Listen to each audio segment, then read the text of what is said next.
What's up, everybody? Junk Crawler here, Three Swords Productions. We're just gonna do a little deck profile. I've been back and forth. Set two, it's a little stale, so I decided I'm gonna hop off red and we're gonna play a little something.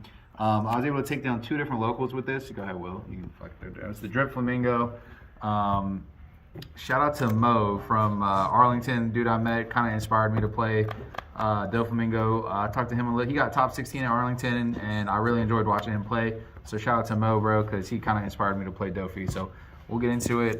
It's really nothing special, but it's like, again, if you're a little tired of red, we've seen Doffy like kind of pop back up into the format. So we'll get into the obvious ones. We got like 4 Perona and double Law. So Law loses a lot of value now in the format with Vista being played in every deck, Whitebeard, 9-drop being able to like really circumvent it. Law does lose a little bit of value, but we're still playing a couple copies. I opted for just more 2Ks instead of 1-drop blockers, even if it's not the 2Ks aren't 7 Warlords. And then obviously Perona is the thing you want turn 1 every single game. I was playing in the last local, I was also playing 2 of the Doflamingo 1-drop to really guarantee your leader ability on turn 2, but like that card was just very bad. Like it just had bad everything. It was cool because it's essentially more copies of Perona, but it just felt like it was never good in my hand, so I ended up cutting it. So we just get 4 Perona, and then 4 Doflamingo blocker to go along with Perona, because they work the same way, except he costs a little more, and he's also a blocker, and his body's not too bad. 4K, you can make him an attacker. I've done that before, not too often, but here we're in the pretty standard. We're playing 4 Bond Clays, Mr. 2. Now, you might be thinking, isn't Alvita better? And you would be correct.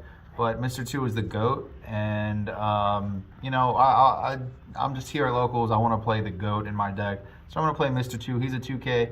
No, he's not as good as Alvita, but yeah, Mr. 2 is the GOAT. He's like one of my favorite characters, so we got to play Mr. 2. We'll get into, again, kind of just Doflamingo stuff, right? A little standard 4 drops, 4 drops, 4 drops.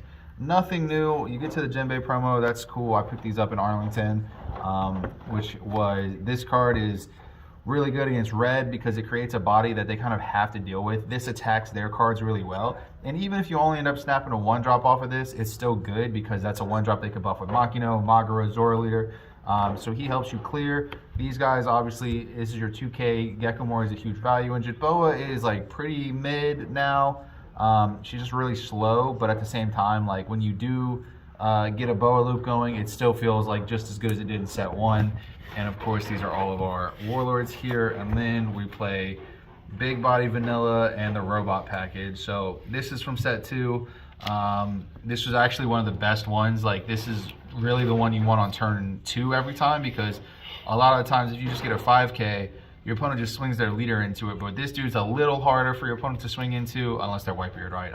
But basically, the more dudes stick on your board earlier, the better you do against red, because you have attackers for their attackers, and your opponent's going to be focusing down on your attackers. So if I have like multiple vanilla 6Ks out and my opponent is focusing down on my vanillas, then my leader is safe, and in turn those 6Ks can really help out tempo my opponent, which is also why we're playing Pacifista engine. We're playing 4 Kuma, 3 Pacifista. Obviously blocker, when it dies, play this. You can also just hard cast like vanillas from your hand again. Same reason this is good. It really just works in out tempoing your opponent, and that's where the big body vanillas come in.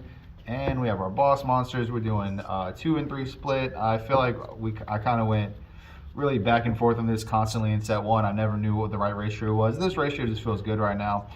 You can curve them out, like turn 4, turn 5, and it feels fine. Obviously, like back-to-back Mihawk, it's not quite as good as back-to-back 9-drip Edward Newgate, but it's still like, honestly, like it's really hard for me to imagine a game where you're losing when you have back-to-back Mihawk.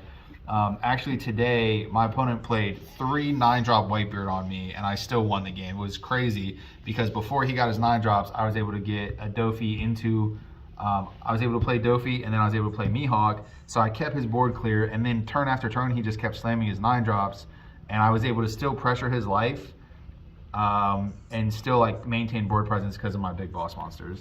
And then the only event card is just 4 Love Loves. Again, very standard Doffy list, but this is set 2 updated list.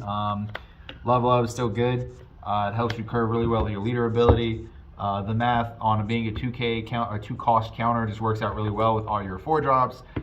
It's not uncommon where you can go like Gecko into grab Boa back, play Boa, and you have hold up a level up beam. So you grab a blocker and then you hold up a level up. That's not uncommon. If you have 9 Don, you can get this. So 4, 7, 9. Like the math just works pretty well overall. So it's not uncommon that you're getting just like a lot of value off of level up. And then of course, like it's just really good at protecting your Mihawk. Is really what it is. Is like, you know, if my opponent has a Whitebeard and I have a Mihawk, they're gonna swing. They'll probably make their dude like 12, 13. You can just level up and get out of it relatively easily without losing too many cards in hand.